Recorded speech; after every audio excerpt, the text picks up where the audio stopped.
lahat ng mga anak dyan nakikinig dito ngayon sa akin at ang parents nyo OFW at kung ikaw naman OFW at meron po kayong anak malalaki na high school or college, ipapanood nyo tong video na ito.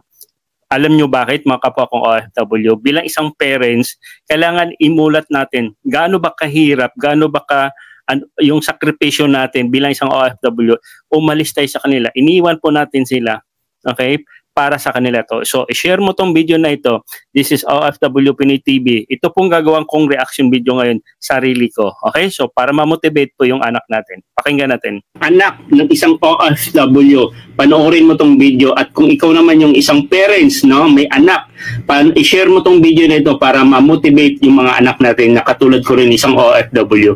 So, panoorin natin yung video ni teacher para ma-inspire po tayong lahat, kahit tayong mga parents at yung mga anak natin. Okay? So, let's go. Kung sakasakaling mag-abroad yung nanay mo, ito lang yung gusto kong gawin. Gawin mo yung pinaka-best o pinaka-best mo kapag nag-aaral ka o sa lahat ng parte na gusto mong gawin.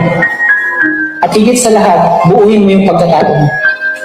Huwag ka munang maghanap ng tao na magbibigay sa'yo ng kulang na pagmamahal na binibigay ng mga Yan, lalo na doon sa may mga anak ng high school or college at mahilig na makipagbarkada, lalo na mga babae. Ay, Diyos ko, okay? Napapaaga yung asawa, nabubuntis ng maaga dahil nagbabarkada. Tapos yung mga lalaki, nagkakaroon ng bisyo. Diba? Dahil nga ang dahilan nila, wala tayo eh. Kumbaga yun ang inano nila sa atin, yun yung sinisisi sa atin. Wala po kayo eh. So naghahanap kami ng mga ibang tao para sa pagmamahal nyo. Okay? Tapusin natin. Kasi nga, aalis sila sa tabi mo. Huwag mong hanapin yun. Yung na pagmamahal, kahit sino, hindi kaya ibigay sa'yo. Tama. Kasi magkaiba yung pagmamahal na binigay ng mga magulang kaysa kasintahan. Kasi alam ko, kapag mawala si mama mo o si papa mo, parang may kulang. Ngayon, dahil may kulang, gusto niyong tunan. Tama? Hindi basta-basta napupunuan yan pagmamahal ng isang magulang.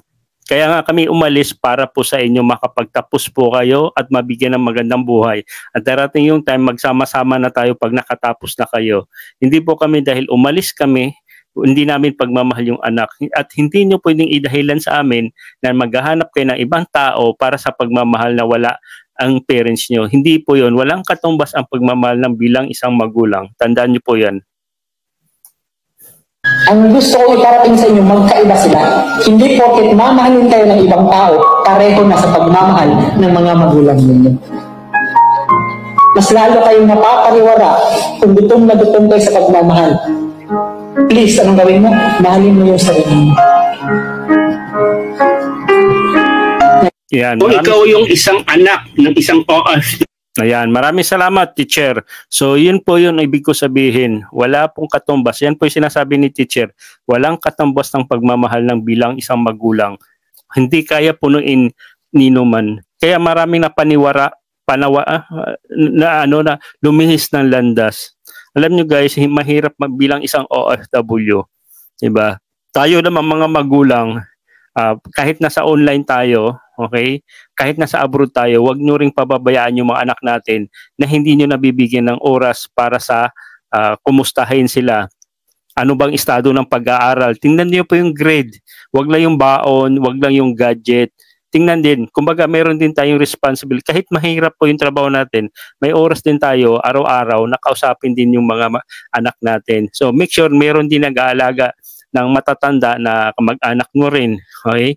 Kapatid mo, okay? Parents mo, para may gumagabay. Iba pa rin kasi talaga yung parents. Pero bilang isang OFW, wala po tayong magagawa para din po sa kanila. Especially kung single ka, single parents, single mom ka, single dad ka. So no choice po kasi mahirap talaga maghanap ng trabaho dyan sa Pilipinas. So isa sa mga way mag-a-abroad. Kahit papano, maraming mga OFW din na parents na nakauwi, nakapagtapos yung mga anak, that's the time, nag-for good na sila. Diba? So, bumabawi na may anak. So, doon sa mga anak nakikinig, mahalin nyo po yung sarili nyo. Magsipag, mag-aral po kayo ng mabuti.